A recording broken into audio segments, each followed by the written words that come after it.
अच्छा बेटा, यहाँ बैठ। मैंने अभी अभी श्री कृष्ण को खिचड़ी का भोग लगाया है। ले खिचड़ी खा बेटा। पसंद आई खिचड़ी तुझे? और दूं? बस माँ, पूरा पेट भर गया, आनंद आ गया तुम्हारे हाथ की खिचड़ी खाकर। माँ, क्या मैं ये स्वादिष्ट खिचड़ी कल भी खाने आ सकता हूँ? कल ही क्यों बेटा, तू रोज मेरे पास खिचड़ी खाने आ जाया कर। कर्माबाई की कुटिया में उस बालक के रूप में स्वयं भगवान जगन्नाथ खिचड़ी खाने पधारे थे और अब रोजाना कर्माबाई जब भगवान कृष्ण को खिचड़ी का भोग लगाती, थोड़ी देर बाद वो बालक भी खिचड़ी खाने आ जाता। एक दिन कर्माबाई, भगवान को बिना स्नान किए भोग लगाना अच्छी बात नहीं।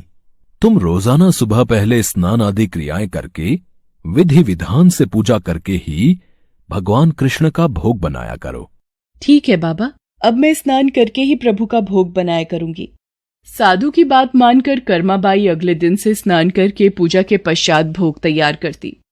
इस कार्य में उन्हें बहुत देर हो जाती थी, पर वो बालक तो अपने समय पर ही खिचड़ी खाने आ जाता था। माँ, खिचड़ी दो ना, जल्दी दो, मुझे बहुत भूख लगी है माँ। थोड़ी देर रुक बेटा, अभी देती हूँ। अब तो बालक रूपी भगवान जगन्नाथ जल्दी जल्दी खिचड़ी खाकर बिना हाथ मुंह साफ किए भाग जाते थे। उन्हीं दिनों मंदिर के पुजारी, जो काफी समय से मंदिर में सेवा कर रहे थे, ये जगन्नाथ भगवान के मुख पर खिचड़ी कैसे? मंदिर में तो काफी दिनों से खिचड़ी का भोग नहीं लगा, फिर ये भगवान के मुख पर खिचड़ी कैसे? हे प्रभु, ये कैसी लीला है आपकी? भगवान जगन्नाथ पुजारी के सपने में आते हैं। मेरी भक्त कर्माबाई, जो जगन्नाथपुरी में ही रहती है, वो बहुत ही प्रेम भाव से सुबह उठकर बाजरे की खिचड़ी का भोग लगाती है। मैं रोजाना सुबह जल्दी उठकर कर्माबाई की खिचड़ी खाने जाता हूँ। मुझे कर्माबाई के हाथ की खिचड़ी बहुत पसंद है। पर एक साधु ने उसके पास आकर सुबह स्नान और पूजा के बाद विधि विधान से भोग लगाने का बोल दिया है। अब कर्माबाई स्नान और पूजा के बाद भोग लगाकर मुझे खिचड़ी देती हैं।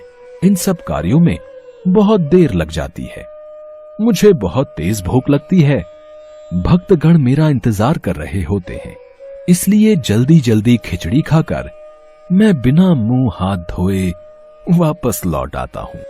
भगवान जगन्नाथ की अद्भुत बातों को स्वप्न में सुनकर पुरोहित जी हर जगह उस साधु की खोज करवाते हैं और उसे बुलाकर सारी बात बताते हैं।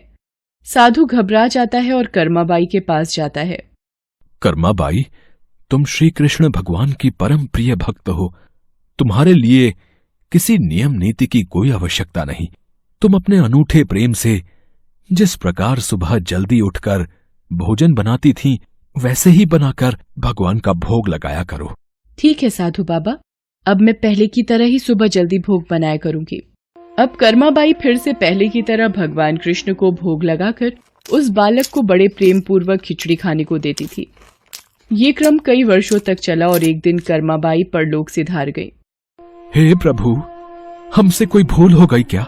आज आपके नैनों से अश्रुधारा कैसी प्रभु? हे भगवान जगन्नाथ, क्या अपराध हुआ हमसे जो अब दुखी हुए प्रभु? उसी रात भगवान जगन्नाथ राजा और पुजारी के स्वप्न में आते हैं और बताते हैं कि उनकी भक्त कर्माबाई इस लोक से विदा होकर भगवान में विलीन हो गई हैं। अब उन्हें सुबह सवेरे बाजरे की खिचड़ी कौन खिलाएगा, यही उन्हें दुख है। अगले दिन पुजारी जी, जो स्वप्न आपने देखा वही स्वप्न मुझे दिखाई दिया। भगवान जगन्नाथ की प्रिय भक्त कर्माबाई अब इस लोक से विदा हो गई है। मैं चाहता हूँ आज से हर सुबह भगवान जगन्नाथ को कर्माबाई के नाम से बनाई बाजरे की खिचड़ी का भोग लगा करेगा, जिससे भगवान को कर्माबाई की कमी न महसूस हो। जी महाराज, अब से ऐसा ही होगा। उस दिन के बाद से कहते हैं कि भगवान जगन्नाथ को हर सुबह बाजरे की खिचड़ी का भोग लगाया जाता है। कर्माबाई के नाम की बाजरे की खिचड़ी के भोग से आज भी इस प्रथा को निभाया जा रहा है।